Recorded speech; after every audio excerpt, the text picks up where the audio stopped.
안녕하세요. 저는 경기도에서 거주하고 있고 결혼한 지는 3년이 된 26살 주부입니다. 23살이라는 어린 나이에 결혼을 하게 되었는데 의도치 않게 아이가 생기는 바람에 생각하지도 못한 결혼을 하게 되었네요. 그때는 덜컥 겁이 나기도 했지만 제게는 늘 든든하게 저를 지켜주는 남편도 있었고 제게 생긴 아이를 낳고 싶어서 큰 마음을 먹고 결혼하기로 결정했었죠. 지금은 그때 제가 선택한 그 결정이 너무 후회가 됩니다. 제 모든 것보다도 소중한 제 아이를 낳은 건 절대 후회가 되지 않습니다. 하지만 시아버지와 같이 사는 걸 동의했던 그 자체가 너무 잘못된 선택이었습니다. 저는 원래는 남들과 다를 바 없이 평범한 좋은 대학 간호학과를 다니고 있었습니다. 하지만 저희 집 형편이 좋지 않아서 등록금을 벌어야 했죠. 그래서 중간에 결국 휴학을 하게 되었고 알바 생활을 시작했습니다. 그로 인해 저는 휴학을 하게 되었고 알바 생활을 시작하게 되었습니다. 생애 처음 하는 알바였기에 모든 게 낯설고 힘이 들었죠. 그런데 매일 같이 와서는 제 번호를 따간 남자가 있었습니다. 그런데 그렇게 그러던 중 지금의 제 남편을 만나게 되었습니다. 남편은 결혼 전에 저를 보고 첫눈에 반했다며 거의 매일같이 알바하는 곳에 찾아왔습니다. 남편도 키가 크고 훈훈한 스타일이어서 저도 내심 싫지는 않았었고요. 제가 어렸을 적 아버지에 대한 트라우마가 심해서 남자를 한 번도 만나본 적이 없었습니다. 그래서 다정한 남편에게 더 끌렸던 것 같네요. 그리고 결국 아이가 생겨서 학교로는 돌아가지 못했습니다. 아이가 생긴 게 너무나 기뻤지만 지금은 그냥 집이 어려워도 대출받아 다닐걸? 남편이 이런 사람인 줄 알면 만나지 말걸? 자꾸만 후회가 됩니다. 이쁜 짓 하는 내 새끼 보면서 힘은 내지만 친구들 간호사 된 거 보면 부러운 마음이 크네요. 제 눈 제가 찌른 거니 할 말은 없습니다만 결혼해서 식모 취급받으며 시아버지께 머리채까지 잡힐 줄은 상상도 못했네요. 결혼 전에는 서로 부모님을 모시지 않기로 약속을 했는데 시아버지께서 혼자 지내시다 허리를 다치셔서 3개월 전부터 같이 살게 되었습니다. 저는 싫다고 그럼 내가 수발 들고 다 해야 하는 거 아니냐고 그랬는데 어쩜 그럴 수 있냐고 너무 독하다고 자기 아버지처럼 생각하라고 그러는데 저는 화가 났지만 결국 그러자고 해버렸습니다. 그때 독한 년소리를 듣더라도 그냥 집에 들이지 말았어야 했는데 말이죠. 남편은 저의 손을 빌려 효도를 하려고 하네요. 아무튼 결국 아버님을 모시게 되었고 아기가 어려서 육아까지 하려다 보니 정말 생활에 지쳐 더 힘들었습니다. 그 힘든 와중에도 아버님께서는 사사건건 저한테 시비 거시고 거기다 아이는 보채고 있고 아버님은 그런 모습을 다 보셨음에도 아이를 단 한 번도 봐주신 적이 없으셨습니다. 허리가 아프시다면서요. 집에 있을 때만 아프다고 난리치시고 밖에 놀러는 아주 잘 다니셨습니다. 집안이 더럽다 반찬이 이게 뭐냐 등등 계속 참견하시고 큰 소리 내셔서 정말 스트레스가 너무 쌓였고 몸도 마음도 많이 지쳐서 힘들었지만 저는 계속해서 참고 있었습니다. 밥상에 숟가락 한 번 놔주신 적 없고 우는 애 달래주신 적 한 번 없으시면서 매번 저에게 바라기만 하던 시아버지. 어제는 주말이었는데 남편은 또 회사 나가고 저랑 아이 그리고 시아버지랑 함께 있었는데 점심에 몸이 너무 좋지 않아 국수를 했습니다. 그래도 멸치 다신물 내고 고명도 얹고 제가 한 국수 맛있다고 남편이 칭찬해줘서 아버님도 그럴 거라고 생각했습니다. 근데 국수를 보시자마자 화를 엄청 내셨고 애가 놀라서 우는데도 시끄럽다고 또 소리를 지르시더라고요. 드시지 않겠다며 국수를 그릇채로 싱크대에 갖다 부으셨습니다. 본인 것만 부은 게 아니라 저랑 아이 것까지요. 눈물이 나오는 걸 꾹 참고 아버님 밥으로 다시 해드릴게요 했더니 싫다 안 먹는다. 내가 며느리 눈치 보고 이런 대접 받아야 하냐? 하시고 방으로 들어가시길래 2번 정도 더 물었습니다. 반찬에 신경 써서 다시 차려드릴게요 했는데도 싫답니다. 안 드신답니다. 그래서 애기 밥은 먹여야 하고 다시 하기엔 이미 마음이 너무 지쳐서 힘이 쭉 빠져 있었습니다. 결국 애기가 치킨 먹고 싶다고 졸라서 치킨을 시켰습니다. 치킨 시키고 아버님 치킨 시켰는데 치킨이라도 좀 드시죠. 이따 오면 아버님 나오세요라고 했는데 자기는 이미 저 때문에 마음이 상했고 어떤 것도 안 먹겠다고 말 걸지 말라고 하시더군요. 그래서 솔직히 너무 화나고 지쳤습니다. 아무리 잘하려고 애쓰고 집안 청소도 엄청 깨끗이 하는데도 트집을 잡으셨고 남편은 그걸 알면서도 도와주지도 않더군요. 아무튼 시간이 지나 치킨이 도착했고 아버님께 드시라고 말씀드렸는데 대답도 하지 않으시더군요. 그래서 어쩔 수 없이 아기랑 먼저 치킨을 먹었습니다. 애는 조금 먹다가 TV 본다고 거실로 나가고 저 혼자 주방에서 먹고 있는데 시아버지 얼굴 시뻘개져서 나오시더니 제 머리채를 바로 잡으셨습니다. 고연년 2년 전연하면서 머리채 잡고 흔드셨고 저는 너무 놀란 나머지 아버님을 밀쳤는데 아버님이 바닥에 넘어지셨습니다. 허리를 붙잡고 주저앉으시면서 욕을 하시더라고요. 너 가만 안 놔둔다고. 그래서 저는 너무 무서워서 머리는 산발이 된 상태로 그냥 거실에 있는 아이 들쳐매고 집 밖으로 뛰쳐나와서 택시 타고 친정 왔습니다. 지갑도 폰도 없어서 택시기사님께 빌려서 엄마를 불렀죠. 엄마는 무슨 일이냐며 깜짝 놀라 하셨고요. 남편에게 연락했지만 말이 안 통하더라고요. 그렇다고 아버님을 밀치고 나오냐, 혼자 두고 나오냐, 아무리 안 먹는다고 하셔도 그렇지 혼자 치킨 시켜 먹으니 좋더냐 등등. 이런 놈 믿고 제 미래 다 버리고 결혼한 건가 싶어 억울하고 미치겠더라고요. 엄마도 화가 많이 나셔서 이혼하라고 난리치셨습니다. 아버님이랑 남편이 잘못을 인정하고 아버님이 저희 집에서 다시 나가시지 않는 이상은 저는 그 집에 가지 않을 거고 남편이 계속 이런 식이라면 이혼할 겁니다.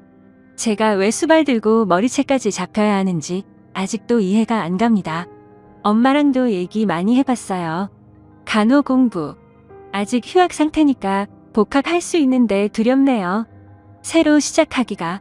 제가 잘할 수 있을까, 우리 애기랑 다시 시작할 수 있을까 걱정이 되긴 해요. 다시 공부는 시작하고 싶은데 엄마 허리가 안 좋아서 애를 봐주실 수 있을지 걱정도 되고요. 일단 여러 가지로 알아보려고요. 확실한 건 그 집에 시아버지가 있는 한 절대로 다시는 들어가지 않을 겁니다.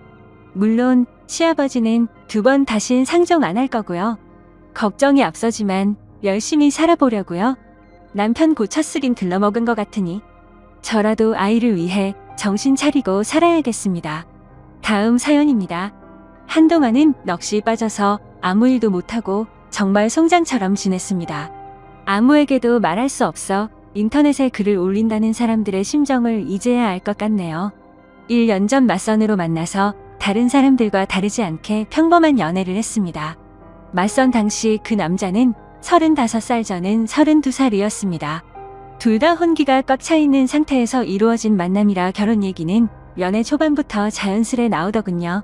좀 미련감이 없지 않아 있었지만 둘 다 나이가 나이인지라 크게 이상하다는 생각은 안 들었어요. 그 남자와 저 둘 다 말수도 없고 성격도 조용한 탓에 재미있는 연애는 아니었지만 그 나름대로의 편안하고 잔잔한 연애를 했습니다. 상대방의 사생활을 존중하며 서로에게 되도록이면 간섭하지 않으려 했습니다. 좋은 취지로 사생활을 존중했던 부분들의 결과가 이런 식으로 나타나리란 걸 그때는 미처 몰랐네요. 그 사람에 대해 더 알아야 했고 눈치채야 했던 것을 못 보고 지나간 제 자신이 정말 한심스러웠습니다. 1년 정도의 연애를 하며 결혼에 대한 구체적인 얘기가 나올 때쯤 그 사람이 결혼 준비 시작하기 전 미리 말하고 싶은 게 있다고 했습니다. 저를 만나기 전에 결혼을 하려고 했던 여자가 한 명 있었는데 그분과는 결혼까지 이어지지 못했다고 하더군요. 왜 헤어졌는지 이유가 무척이나 궁금했고 또 이 사람이 굳이 이야기하지 않고 넘어가도 될 텐데 왜 이런 이야기를 나한테 꺼내나. 그저 양심 고백을 하는 것인가? 하는 생각이 들더군요. 나한테 얘기하는 게 양심 고백의 이유 말고 혹시 또 다른 이유가 있는지 물었습니다. 한참을 고민하길래 기다렸습니다. 고민하는 시간에 비해 돌아오는 대답은 짧았습니다. 그분이 자기에 있는 그대로의 모습을 못 받아줬다고, 이해하려고 노력하는 모습도 없이 그냥 헤어졌다고 말을 해주더라고요. 그래서 저한테는 모든 사람이 다 똑같을 순 없지 않느냐며 결혼 후 맞지 않는 부분에 대해서는 서로 잘 맞춰주고 이해해주며 살자고 말하고 싶었답니다. 당연한 얘기를 이렇게 고심 끝에 한다는 게 이상했지만 알겠다고 서로 노력하자고 하며 넘어갔죠. 그렇게 시간이 흘러 무사히 결혼식과 피로연을 마치고 피곤한 몸으로 신혼집으로 왔습니다. 결혼식 끝내고 정신없이 신혼여행을 가는 것보다 차라리 신혼집에서 하루 보내고 다음 날 저녁 비행기로 가는 게 더 좋을 듯 해서 결혼 다음 날로 여행 일정을 잡았습니다. 대충 정리를 하고 그 남자가 먼저 씻는다고 하면서 씻으러 들어가더군요. 근데 씻으러 들어간 지 오래된 것 같은데 나오질 않아서 문 너머로 물어봤죠. 아직 멀었냐고 물어보니 다 됐다고 하더군요. 그리고 또 10분이 흘렀습니다. 뭘 하길래 이렇게 오래 걸리냐고 나도 씻고 싶다고 하니 금방 나간다고 하더군요. 그리고 또 20분이 흘렀습니다. 기다리면서 슬슬 화가 나더군요. 지금 들어간 지 1시간 다 된 것 같은데 무슨 일이 있는 거냐고 물었더니 기계적인 목소리로 이제 다 했으니 나간다고 대답해서 저는 얼른 씻고 쉬고 싶다고 말했습니다. 그로부터 또 10분이 지났습니다. 정말 별의별 생각이 다 들었습니다. 혹시 하수구가 막혔나? 말을 걸면 바로바로 대답을 하기 때문에 어디 미끄러져 다친 건 아닌 것 같고, 아님 신혼 첫날 밤이라고 무슨 이벤트를 준비하는 건가. 애써 화를 누르며 또 기다렸죠. 결국 인내심은 한계에 도달해버렸고 끝끝내 참다 못해서 문을 벌컥 열고 들어가 버렸습니다. 그런데 제 눈앞에 펼쳐진 광경에 너무나도 충격을 먹어서 얼음이 되어버리고 말았죠. 그냥 그때 느꼈던 감정을 어떤 말로도 표현할 수가 없을 정도였습니다. 화장실 안으로 들어가 보니까 말로 표현 못할 만큼 이상한 복장을 하고 있었고, 한 손에는 어디서 구했는지도 모를 이상한 걸 들고 변기 뚜껑 위에 쪼그리고 앉아 있더라고요. 뜨거운 물을 계속 틀어놨는지 안경엔 김까지 서려 있어서 더 충격적이었죠. 솔직히 처음에는 이 상황이 이해가 되지 않아서 한참을 멍하니 서 있었습니다. 그러다 정신이 들어 소리소리 지르며 뛰쳐나와 그 길로 곧장 친정집으로 도망갔습니다. 몸이 사시나무처럼 떨리고 돈도 없어서 택시기사님 핸드폰 빌려서 엄마 보고 나와 달라고 했죠. 엄마와 아빠 남동생은 저한테 둘러앉아 도대체 무슨 일이냐고 다그쳤지만 1시간 동안은 울면서 아무 말도 못했습니다. 시간이 지나고 차츰 마음이 가라앉혀지고서야 일단 나를 보호해주는 가족과 같이 있다고 생각하니 조금 안정이 되더군요. 그때를 다시 생각하고 싶지 않았지만 정말 어렵게 그 상황과 그 얘기를 꺼냈습니다. 얘기를 듣고 아빠는 바로 그 변태 새끼 부모님께 전화해서 상황을 알렸고, 엄마는 저를 껴안으며 같이 오시고 아빠랑 남동생이 그 자식 죽인다고 신혼집에 찾아갔죠. 하지만 신혼집에는 아무도 없었고 그 집에 제 물건이 있는 것조차도 역겹다고 생각해서 대충 제 집만 챙겨서 다시 오셨습니다. 결혼을 하기 전에 연애하면서 서로를 다 안다고 생각을 했었는데 그전에는 그 남자의 본성을 숨기고 있었나 봅니다. 아무것도 눈치채지 못한 제 자신이 정말 너무나도 한심합니다. 그 일이 있고 며칠이 지났는데도 아직 연락도 되지 않고 있고 아무런 조치를 취하지 못했네요. 혼인신고는 안 했지만 결혼식까지 올렸는데 말이죠. 정말 인생이 너무 허무하네요. 오늘까진 충격 속에서 송장처럼 보냈지만 내일은 변호사 만나서 법적으로 어떤 조치를 취할 수 있는지 알아보려 합니다. 제 사연을 읽어주셔서 감사드립니다. 다음 사연입니다. 안녕하세요. 저 이혼하려고 합니다. 제가 이 글을 쓰는 이유는 이혼하자는 사유가 말 같지도 않다는 남편놈 집안에 누가 말이 안 되는지 많은 분들에게 의견을 묻고 싶어서입니다. 남편놈과 저는 동갑이고 결혼 2년 차에 아이는 없습니다. 결혼할 때 시댁이란 곳에서 단 1원조차도 받지 않고 결혼을 했습니다. 오히려 시댁에서 혼수로 이것저것 바꿔달라고 요구를 했고, 남편은 28살에 결혼하면서 정확히 3천만 원 들고 왔죠. 신혼집은 24평 전세 아파트인데 제가 모은 돈과 친정에서 도와줘서 장만하였습니다. 근데 남편놈은 명의를 자기 이름으로 해야 한다고 난리치는 거 결혼 안 한다고 하니 명예 관련된 부분은 쏙 들어갔었습니다. 친정은 넉넉하진 않지만 부모님은 그동안 고생하시면서 노후 준비를 다 마치셨고 저를 마지막으로 모두 다 출가를 했습니다. 위로는 오빠가 2명 있고요. 아버지는 중소기업을 다니시다 퇴직하시고 엄마는 반찬 가게를 오래 하셨었는데 무릎에 물이 차 수술을 하시게 되면서 그만두셨습니다. 남편의 집에는 손 아래 여동생 하나 있습니다. 그 집안 어른의 사상이 노후는 아들이라고 생각하고 있고요. 그것 때문에 2년 동안 맞벌이 하면서 겨우 1,000만 원 모았습니다. 그 집에 다달이 들어간 돈 따지면 정말 어마어마하더군요. 물론 돈 때문에 힘든 부분도 있지만 제가 이혼을 하려는 이유는 이 남편놈의 식구들이 저희 엄마를 자기들 식모로 안다는 겁니다. 신혼여행 후 그 집에 갔는데 굉장히 익숙한 맛의 음식들이 있었어요. 정말 맛있게 먹고 하루 자고 집에 왔는데 저희 신혼집 냉장고가 텅 비어 있었습니다. 엄마가 분명히 반찬에서 넣어놨다 했는데 그걸 말도 하지 않고 와서 싹 가져갔더라고요. 더 웃긴 건 반찬 담아졌던 통은 싱크대에 설거지도 안 하고 그대로 뒀더군요. 얼마나 낯짝이 두꺼운지 말도 없이 가져간 그 반찬 아무렇지 않게 저한테 내주다니 너무 황당했습니다. 솔직히 저 어릴 때부터 성질이 다혈질에 욱하는 기질이 있었죠. 그래서 그걸 보자마자 집에 가서 남편 놈한테 뭐라고 했습니다. 내 동의 없이 왜 함부로 비밀번호를 가르쳐줬냐고 한바탕 하고 분에 못 이겨서 남편네 집에 전화해서 이게 무슨 경우냐 하니 몸이 안 좋아 음식할 시간이 없었답니다.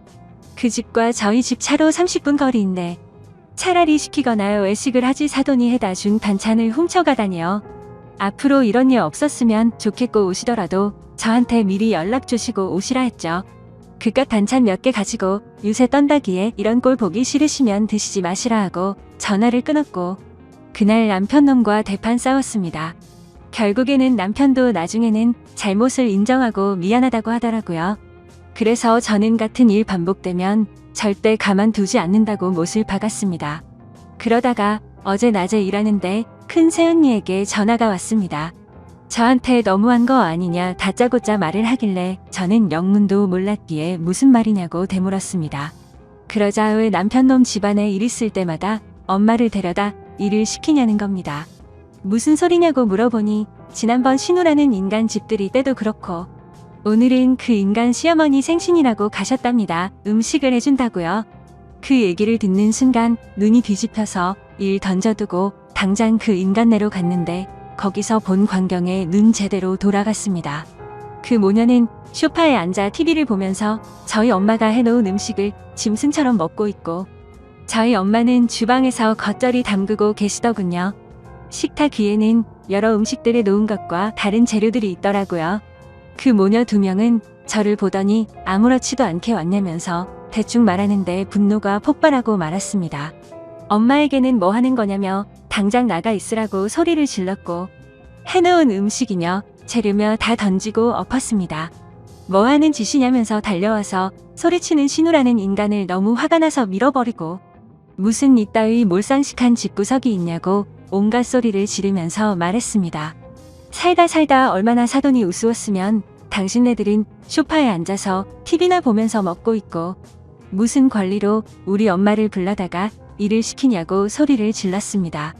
그리고 나서 곧장 남편이란 인간한테 전화해서 너 같은 놈이랑은 안 살 거니까 지금 당장 법원으로 오라고 소리를 질렀습니다. 너무 억울하고 화가 나서 눈물이 나더라고요. 뒤에서는 시어머니랑 신우가 뭐라고 막 소리를 지르는데 그 말을 무시하고 집을 나왔습니다. 엄마를 모시고 집으로 돌아가는 길에 도대체 무슨 생각으로 왜 그 집을 갔냐고 말하면서 왜 나한테 전화도 안 하고 그런 짓을 하고 있냐고 화를 내고 울었습니다. 엄마는 괜찮다고 말하시면서 힘들지도 않고 잠깐 도와준 건데 왜 그러냐고 하십니다. 얼른 돌아가서 잘못했다고 사과를 하라고 하시는데 싫다고 했죠. 엄마가 얼마나 우습게 보였으면 이러냐고 했고 나 그냥 저 집안이랑 모든 인연 다 끊을 거라고 했습니다. 그렇게 엄마를 집까지 모셔다 드리고서 곧장 법원으로 갔습니다. 남편은 아까 있었던 이야기를 들었는지 오지를 않더라고요. 다시 전화해서 소송 걸기 전에 오라고 당장 안 오면 가만 안 놔둔다고 소리 지르면서 말을 했습니다. 그리고 나서 1시간쯤 지나서 제 눈앞에 나타나서 한다는 말이 지 엄마한테 소리 지르고 동생 밀었냐면서 정신 나갔냐고 하길래 너무 화가 나서 남편놈 멱살을 잡으면서 말했습니다. 진짜 정신 나간 건 너랑 네 식구라고 말하고 그 인간을 잡아 끌고 들어가서 이혼 서류 작성해서 접수했습니다. 너부터 시작해서 너희 식구들 내 눈에 띄면 다 가만 안 둔다고 말했고 저는 집으로 와서 비밀번호 바꾸고 이 인간 짐 전부 다 싸서 용달 불러서 보내버렸습니다. 그날 저녁 오빠들과 새언니들 와서 온 집안이 난리가 났고 이혼 서류를 접수했다고 말하니까 새언니들이 잘했다고 하더라고요. 그때서야 알았는데 큰 새언니 말을 들어보니 집들이 때도 불려갔다 와서 며칠 알아 누우셨답니다. 하루 종일 일 시키고는 고맙다고 5만 원 줬다고 하더라고요. 저희 엄마 인공관절에서 앉았다 일어서기도 힘들고 오래 서 있는 것도 힘이 듭니다. 아프다 말은 못하시고 혼자 끙끙 앓으신 거였죠. 그리고 그 전에도 이 양심 없는 인간의 부모들이 모임을 집에서 할 때면 어김없이 불렀다네요. 남편놈의 아버지란 사람이 전화가 왔길래 스피커로 돌리고 녹음을 하면서 들었습니다. 저보고 어디서 배워먹은 버르장머리냐고 소리를 지르길래 그럼 그쪽 집안은 어디서 배운 거길래 사돈을 데려다가 자기네 집 잔치에 일 시키냐고 물었습니다. 그러자 안 싸돈 음식 솜씨 좋아서 그 재주 아까워서 그런 거라는데 뭔 헛소리를 짓걸리는지 어이가 없더군요. 심지어 대뜸 저보고 지금이라도 와서 무릎 꿇고 빌라고 하는데 제가 정신이 나가지 않고서야 거길 왜 갑니까? 나는 그쪽 집안에 발들여 놓을 일 절대로 없다고 했더니 욕이란 욕은 있는 대로 다 하는데 그냥 놔뒀습니다. 어차피 녹음하고 있었으니까요. 그리고 나서 몇 시간 뒤에 남편놈이 전화를 하더니 지금 이 이혼 사유는 말이 안 된답니다. 어디 가서 이런 이유로 이혼한다면 제가 돌 맞을 거라면서 좋게 말할 때 와서 빌라고 하더군요. 빌려면 네가 와서 빌어야 맞는 거고 네가 빌더라도 너와 너희 식구들 용서해 줄 생각 없다고 말했고 혹시라도 누가 돌 던지면 돌 맞아도 내가 맞으니 신경 쓰지 말라고 하면서 차갓집 발기를 우습게 아는 너 같은 인간이랑 더 이상은 살기 싫으니 긴 말하지 말고 이혼이나 빨리 마무리하자고 하니 싫답니다. 이런 말도 안 되는 이유로 이혼남이 되기는 싫다고 하네요. 그 얘기를 옆에서 듣고 있던 큰오빠는 화가 나서 그럼 소송할 테니까 전화하지 말라고 하고는 끊어버렸습니다. 솔직히 말해서 저도 잘못한 게 없다고는 생각하지 않습니다. 아무리 그래도 어른들한테 막말을 했으니 말이죠. 하지만 저를 낳아주고 키워주신 제 어머니를 함부로 대하는 사람들을 어른 대접할 필요가 있나 싶네요. 아무튼 제가 이혼 요구하는 이유가 도저히 말 같지가 않은 건지 남편놈의 말대로 제가 돌 맞을 일을 하는 건지 궁금합니다. 감사합니다.